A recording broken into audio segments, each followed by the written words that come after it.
I faced a challenging problem my junior year in high school when I began experiencing debilitating headaches and reading comprehension problems. I went to the eye doctor and was diagnosed with saccadic eye movement dysfunction. This means I couldn't track visually without moving my head. The doctor told me as a 17-year-old I had the reading developmental age equivalent of a 10-year-old, which was really embarrassing. I kept wondering how I'd get into college if I read like a fifth grader.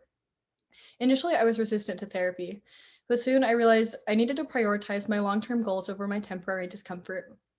I spoke with my doctor to learn more about therapy and realized the key would be daily, consistent exercises.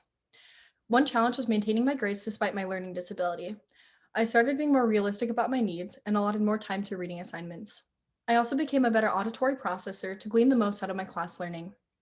By learning to be adaptable, I performed well in my classes.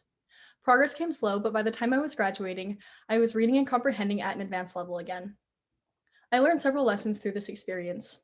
Setbacks happen, but it's important to compartmentalize unproductive emotions. I also learned the value of seeking advice from people with more experience. Finally, I learned that grit is a key factor in success.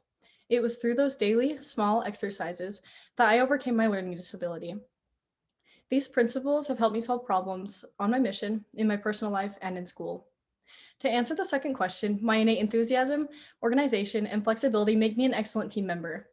Nurses are a critical part of a primary care team and must collaborate effectively with doctors, other nurses, patients, and families.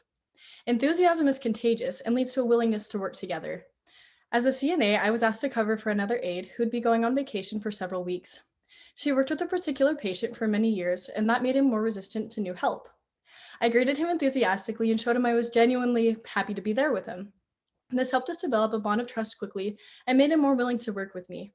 In the end, he told me he was nervous initially, but ultimately grateful for my service and my attitude. I'm also very organized and good at prioritizing tasks while still being flexible. In a team setting, it's important to be planned and structured while accommodating to change. In my work, the CNAs have set patients and schedules, but still have to cover for each other. I plan my week out in detail every Sunday, including my appointments and travel time. This allows me to be dependable and prompt. I also include extra time in case my supervisor needs me to pick up extra patients or appointments. These three unique skills help me work well with others. My enthusiasm helps me create a positive and uplifting working environment. My organizational skills helps the team deliver tasks on time, and my flexibility helps the team deal with unexpected problems.